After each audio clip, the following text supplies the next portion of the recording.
Satpur police station अंतर्गत एक साधारण 2 दिवसापूर्वी आमच्याकडं एक अशी माहिती आली होती की या गुन्ह्यातला जो फिर्यादी आहे मूळ गुन्ह्यातला त्याचं वय 63 वर्ष आहे आणि त्याला काही त्याच्याकडं काम करणाऱ्या काही लोकांनी त्याच्याकडचे एक हार्ड डिस्क होती, ती हार्ड डिस्क त्या ठिकाणी चोरीला गेलेली आहे आणि त्याच्यावरून त्याला ब्लॅकमेलिंग होते अशा पद्धतीची साधारणपणे प्राथमिक माहिती त्यांनी दिली आणि त्या माहितीच्या आधारावरती मग सातपूर पोलीस असतील किंवा आमचे क्राईम ब्रांच असेल त्यांनी एक काल रात्री एक जॉईंट ऑपरेशन केलं आणि त्याच्यामध्ये एकूण 4 आरोपींना आम्ही सध्या अटक केलेली आहे. त्या 4 आरोपींनी पैकी एक जो व्यक्ती आहे तो या आमच्या गुन्ह्यातला जो मूळ फिर्यादी आहे त्याच्याकडे तो ऑफिस बॉय किंवा त्याचा असिस्टंट म्हणून काम करायचा. साधारणपणे तो 2013 पासून वगैरे काम करायचा, बऱ्याच एक 16 वर्षापूर्वीपासून त्याच्याकडे काम करायचा.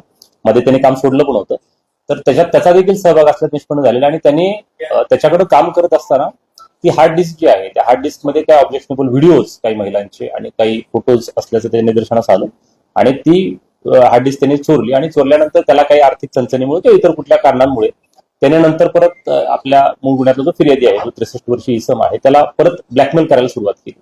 त्याच्यावरून त्याने सुरुवातीला एक 10,000 रुपयाची रक्कम देखील त्यांना दिली होती आणि परत नंतर अजून 12 लाख रुपयाच्या रकमेची त्याला मागणी होत होती आणि त्याच्यावरून तो पोलिसांना अप्रोच झाला होता. त्याच्यानंतर आम्ही एक डिटेल जसं आपल्याला सांगितलं की काल एक ऑपरेशन लॉन्च केलं आणि त्याच्यामध्ये एक ट्रॅप करून आम्ही जवळपास 4 आरोपींना पकडलेलं आहे. आता त्या 4 आरोपींना जेव्हा आम्ही त्यांच्याकडून पकडलं तेव्हा त्यांच्याकडून आम्हाला घटनास्थळी 2 पेनड्राईव्ह पण मिळालेले आहेत आणि तसंच एक मोबाईल पण मिळालेला आहे आणि ती जी मूळ हार्ड डिस्क जी होती ती हार्ड डिस्क देखील आम्ही त्या ठिकाणी सदर गुन्ह्याच्या तपासणी जप्त केलेली आहे. आता त्याच्यामध्ये फर्दर नेमके कशा प्रकारचे व्हिडिओज आहेत, फोटोज आहेत, कुणाचे आहेत आणि याच्यामध्ये काही लैंगिक अत्याचाराचा किंवा शोषणाचा काही प्रकार आहे का या बाबतीत देखील आता आम्ही पुढील तपास करत आहोत. प्राथमिक दृष्ट्या काय म्हणजे जे व्हिडिओ आहेत आक्षेपार्ह ते अत्याचाराचे आहे की काय?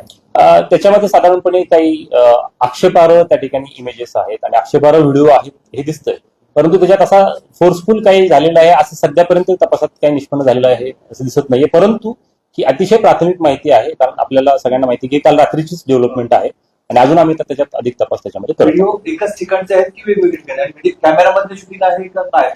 साधारणपणे ते कॅमेरामधलं शूटिंग आहे असं दिसतंय त्याच्यामध्ये, जसं की आपला जो हँडी कॅम किंवा व्हिडिओ कॅम वगैरे असतो अशा पद्धतीचा, परंतु आता त्या अधिक तपासांतीच आपल्याला त्याच्यामध्ये सांगता येईल की तो एकाच ठिकाणचा आहे का त्यात मल्टिपल लोकेशन्स इन्व्हॉल्व्ह आहेत. मात्र त्याच्यामध्ये एक गोष्ट आहे की मल्टिपल महिलांचे व्हिडिओज त्याच्यामध्ये आहेत की मात्र सकृदर्शनी त्याच्यामध्ये निष्पन्न. साधारण आता एकूण निश्चितपणे सांगता येणार नाही, परंतु निश्चित संख्या खरंच नाही सांगता येणार, परंतु जास्त मे बी 100च्या आसपास वगैरे असेल, परंतु तपासांती सांगता येईल आपल्याला त्याच्यामध्ये पण जास्त. कोण व्यक्ती म्हणजे त्याचा व्यवसाय काय होता?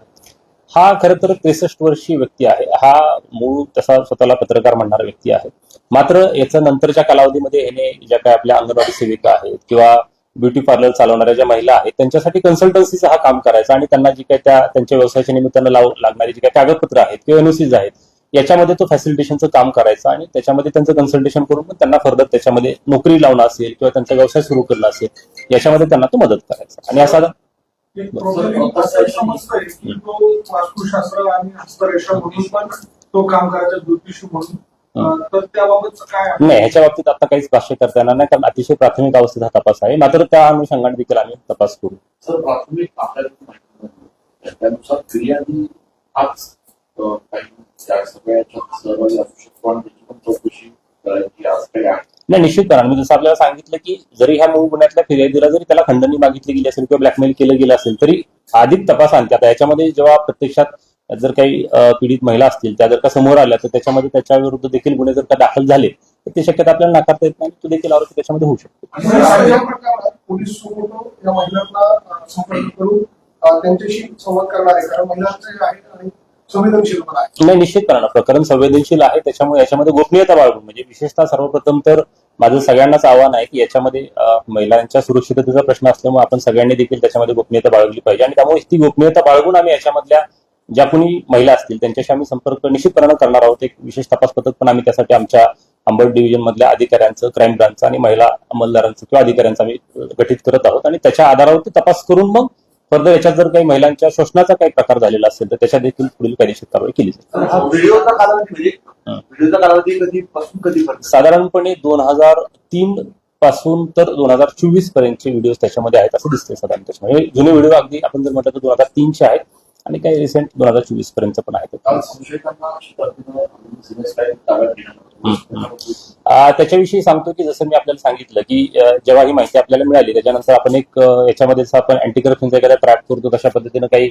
बनावट नोटा देखील त्याच्यामध्ये टाकण्यात आल्या आणि त्याच्याद्वारे त्या फिर्यादीला एका XYZ लोकेशनला पाठवण्यात आलं. ते लोकेशन आपलं मुंबई आग्रा हायवेवरच होतं आणि त्या माहितीच्या आधारावरती मग जेव्हा त्याला प्रत्यक्षात ती DVD किंवा ती जी हार्ड डिस्क आहे सॉरी ती ताब्यात जेव्हा त्याच्या मिळाली त्याच्यानंतर मग त्याने ते पैसे म्हणून त्या समोरच्या व्यक्तीला दिले आणि त्यावेळेसच आपली क्राईम ब्रांच ॲज वेल एज सातपूरची आपली टीम होती आणि त्यांनी तिथून घटनास्थळावरून एका आरोपीला ताब्यात घेतलं. दुसऱ्या एका आरोपी होती जी मी आपल्याला सांगितलं की पूर्वी जो असिस्टंट आहे त्याच्यावरती आम्हाला संशय होता तो देखील त्याच ठिकाणी होता त्याला देखील ताब्यात घेतलं आणि त्याच्या माहितीवरून परत नंतर आणखीन इतर 2 आरोपी जे आहेत त्यांना पण ताब्यात घेतलं. असे एकूण 4 आरोपी जे त्याला ब्लॅकमेल करत होते त्यांना देखील त्या ठिकाणी ताब्यात घेतलं. चौकशीसाठी त्यांना देखील आम्ही बोलवलेलं. रक्कम ऑब्व्हियसली 12 लाखांची डिमांड होती जेव्हा आम्ही ती 12 लाख देतोय असं पोच केलं होतं परंतु त्यात ती रक्कम नाही दिली तशी कुठलीच. फक्त मात्र मूळची त्यांनी त्या फिर्यादीनं जी दिलेली आहे त्यातली एकूण 10,000ची रक्कम मात्र त्याच्यातली आहे जी त्यांनी पूर्वी दिलेली आहे. आता त्याच्या बाबतीत देखील अधिक तपास सर पण ही डील काय नेमकी ठरलेली की आम्ही तुला पैसे देतो आणि सगळं एक्झॅक्टली डील आपण अशाच पद्धतीने त्या ठिकाणी त्याला करण्यासाठी सांगितलं होतं कारण त्यांना आम्हाला रेड हँडेड पकडायचं होतं बेसिकली कारण तो पण आपल्याला प्रूफ त्याच्यामध्ये तपासामध्ये सबस्टँटिव्ह पीस ऑफ एव्हिडन्स म्हणून वापरता येतो. त्याच्यामुळे आपण त्याला तू पैसे द्यायला तयार आहेस आणि तू पैसे दे आणि त्याच्या बदल्यात मग त्यांच्याकडून ते घेणं आणि ह्या सगळ्या गोष्टी आपण त्या ठिकाणी रेड हँडेड केल्या. कारण आपल्याला इनिशियली आरोपी अनोळखी होते आणि आरोपींचा आपल्याला ऍसेच काहीच वेअर अबाउट नव्हते. फक्त मोबाईल आपल्याला नंबर आपल्याकडे होता परंतु त्याच्या व्यतिरिक्त इतर कुठली माहिती पण नव्हती. महिला किती होत्या नाही याच्याविषयी काही सांगता येणार नाही. सर इथे एकूण व्हिडिओ आहे व्हिडिओ कोण काढले म्हणजे फिर्यादीने काढले की कोणी कॅमेरा ट्रॅक केलं होतं? नाही ट्रॅक वगैरे नाही ते स्वतःच त्यांनी काढलेले आहेत त्या ठिकाणी. हो फिर्यादीने ते काढले दिसते. आता ते तपासातच सांगता येईल की त्याचा उद्देश नेमका काय आहे त्याच्यामध्ये फर्दर त्यांना ब्लॅकमेलिंगचा उद्देश होता का त्याचं बाबा नेमकं एक्झॅक्ट काय होता ह्याच्याविषयी आत्ता भाष्य करणं शक्य होणार काही व्हिडिओ व्हायरल केले आहेत? नाही अजूनपर्यंत असं तपासात काही निष्पन्न झालेलं नाहीये. मात्र जे ओरिजिनली त्या हार्ड डिस्कमध्ये व्हिडिओ होते त्याच्यातून ह्या आरोपी जे आम्ही 4 अटक केले त्यांनी त्या ठिकाणी त्याचे 2 पेनड्राईव्ह आणि 1 मोबाईल त्याच्यामध्ये ते घेतलेले आहेत असं तरी सध्या निष्पन्न होतं परंतु ते देखील पोलिसांच्या ताब्यात आहेत. सो ॲज ऑफ नाऊ तरी ते कुठे व्हायरल केलेले आहेत असं निष्पन्न होत नाही. पण ते आता त्याच्याविषयी आम्ही तपास करतोय. आता ते कारण अजून तर राईट नाव तसं काही निष्पन्न होत नाही मात्र वी आर इन्व्हेस्टिगेटिंग. त्यातला एक जो आरोपी आहे तो आपल्या त्यातला जो फिर्यादी आहे त्याच्याकडे तो कामाला होता. जवळपास 7 ते 8 वर्ष त्यांनी त्याच्याकडे काम केलेलं आहे आणि 2013ला पण कामाला होता. नंतर त्यांनी परत काम सोडलं होतं आणि परत त्याच्याकडे काम जॉईन केलं असं आहे. त्यांची काही गुन्हेगारी पाठपुरावा ॲज ऑफ नाव तरी काही असं निष्पन्न होत नाही त्याच्यामध्ये. स्वतःच व्हिडिओ रेकॉर्ड कॅमेराला बोलूया. आता तो लपवून ठेवला होता का काय आता हे थोडंसं जेव्हा कधी पीडित महिला किंवा काय त्यांच्याकडे जेव्हा चौकशी आम्ही करू त्यावेळेस ते निष्पन्न होईल. परंतु ॲज ऑफ नाव तरी असं काही ते एकदम सीसीटीव्ही कॅमेरा वगैरे निश्चितपणे नाही तो हे तर दिसतं मात्र रेग्युलर कॅमेरा महिला आतापर्यंत नाही अजूनपर्यंत नाही. आता वी आर लुकिंग फॉर आपल्याकडे नाही निश्चितपणे आमच्याकडून पोलिसांकडून एकच आव्हान असेल की यातल्या जर कोणी काही पीडित महिला असतील तर त्यांची ओळख गोपनीय राखली जाईल. सोबतच तुमच्या कुठल्याही प्रकारे तुमच्या सामाजिक प्रतिष्ठेला बाधा येणार नाही अशा पद्धतीने आम्ही कारवाई करू. आपण मात्र सातपूर पोलिसांशी आपण संपर्क साधावा. त्या ठिकाणी आमच्या WAPI स्वप्नाली पलांडे आहेत त्यांना त्या ठिकाणी आम्ही हे केलेलं आहे डिप्यूट केलेलं आहे तर आपण कृपया संपर्क साधावा आणि असं जर कोणाच्या बाबतीत प्रकार घडलेला असेल तर निश्चितपणे आमचं आव्हान राहील की आपण समोर यावं आणि पोलिसांना मदत करावी. नेमकं कुणाच्या संदर्भात तक्रार नेमकं कोण आहे कुणाच्या सगळ्या अनुषंगाने संशय व्यक्त करून आपण हे आवाहन करतो. नाही आता ह्याच्यामध्ये ऑब्व्हियसली आम्हाला सध्या नावं कोणाची डिस्क्लोज करता येणार नाही त्यामुळे we are not disclosing name of anyone. अक्यूजचं पण नाही करणार आणि पीडित महिलांचे तर नाहीच करता येणार त्याच्यामध्ये. परंतु जो 63 इयर्स ओल्ड आमच्यातला सो कॉल्ड सस्पेक्ट आहे किंवा ज्याच्याविषयी हे सगळं आहे तर तो सातपूर परिसरातलाच तो राहणार आहे तर त्याच्या बाबतीत मी बोलतो. कोणते नाही हे अंगे ही मुलं यांगे कम्पॅरेटिव्ह. ठीक थँक्यू. अन्याय अत्याचाराचा पर्दाफाश करण्यासाठी ABP नाशिक TV चॅनलला सबस्क्राईब करा आणि बेल आयकॉन प्रेस करा.